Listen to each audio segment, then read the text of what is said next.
नमस्कार, आप देख रहे हैं खबर जगत। अलीगढ़ गैंगरेप की शिकार किशोरी की गर्दन की नसें टूटी हुई थी, मिस हैपनिंग बताई।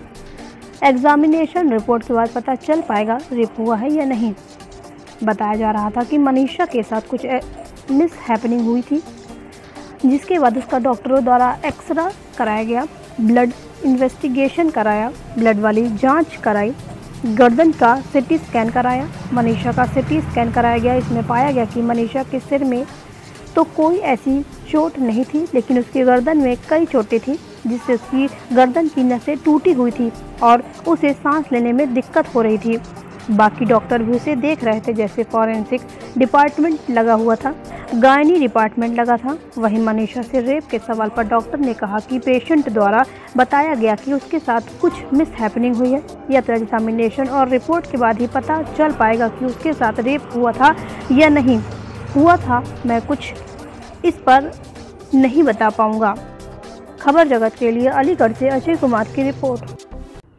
डॉक्टर साहब, ये बताइए, जो हाथरस की जो पीड़ित आई थी मनीषा, वो कब एडमिट हुई थी और क्या ट्रीटमेंट जैन मेडिकल को? बेसिकली ये मनीषा जो है 14 तारीख को दोपहर के करीब आई थी, और जैसा कि पेशेंट और उसके अटेंडेंट की हिस्ट्री दे रहे थे कि मॉर्निंग में कुछ मिस हैपनिंग हुई थी उसके साथ। फिर उसके बाद ये हमारे पास आई, हमने सारा वर्कअप कराया, ब्लड इन्वेस्टिगेशन कराया, रेडियोलॉजिकल एक्सरे वाली जाँचें कराई, गर्दन का सीटी स्कैन कराया और सर का सीटी स्कैन कराया।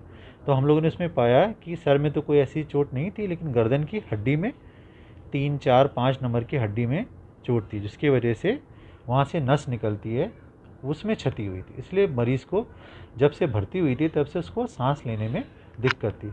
उसके अलावा बाकी भी स्पेशलिटी वाले उसको देख रहे थे, जैसे कि फॉरेंसिक डिपार्टमेंट हुआ, गायनी वाला डिपार्टमेंट हुआ, मेडिसिन डिपार्टमेंट, उन लोगों से भी हमने ओपिनियन लिया। तो उन्होंने जो ट्रीटमेंट दिया वो एडवाइस करा। मेन जो था वो न्यूरोसर्जरी के पॉइंट ऑफ से था कि उसके हाथ तो चल रहे थे अगेंस्ट द ग्रेविटी, मतलब हाथ वो ऊपर उठा ले रही थी, लेकिन पैर उसका नहीं चल रहा था, और टट्टी पेशाब का कभी कंट्रोल वो बता रही थी, कभी नहीं। मेन था उसको सांस लेने में दिक्कत हो रही थी जब वो हमारे पास भर्ती हुई। वो गायनी का ट्रीटमेंट कब शुरू किया आपने एडमिट होने के बाद? पेशेंट जब आई थी तो उतना वो हिस्ट्री नहीं दे पा रही थी। जब उसने हिस्ट्री दी हमारी दो दिन के बाद, ट्रीटमेंट तो पहले से चल रहा था, ट्रीटमेंट में कोई ऐसा नहीं था, ट्रीटमेंट तो चल ही रहा था उसका। फिर जब पेशेंट थोड़ा सा कॉन्शियस हुई और बातचीत करने लगी तो उसने बताया मेरे साथ कुछ लड़कों ने या कुछ लोगों ने मिस हैपनिंग करी है। तो फिर हमने गायनी के कंसल्टेंट को कॉल दी और फॉरेंसिक वालों को कॉल दी, तो उन्होंने अपना एग्जामिनेशन उसका करा। रेफर कब हुई और क्या वजह रही इसकी? रिफर्ड पेशेंट जो मरीज़ था, मरीज़ के अटेंडेंट और मरीज़ के साथ वाले कह रहे थे कि उसके साथ कुछ हुआ। 2 दिन के बाद जब मरीज़ थोड़ा सा उसकी चेतना में वृद्धि हुई, चेतना उसकी बढ़ी, तब वो बताने लगी कि ऐसा। जब शुरुआत में आई थी तो वो सिर्फ बता रही थी उसके पैर और हाथ नहीं चल रहे हैं। फिर धीरे धीरे उसमें सुधार आया, तो उसने ये बताया कि इसके साथ कुछ लोगों ने मिस हैपनिंग करी। तो उसके बाद हमने गायनी का और फॉरेंसिक वालों का एग्जामिनेशन करने के लिए उसको भेजा। आपके ट्रीटमेंट के दौरान कहीं ये बात आई कि उसके साथ रेप हुआ है, या कहीं कोई आपको ट्रीटमेंट में ये?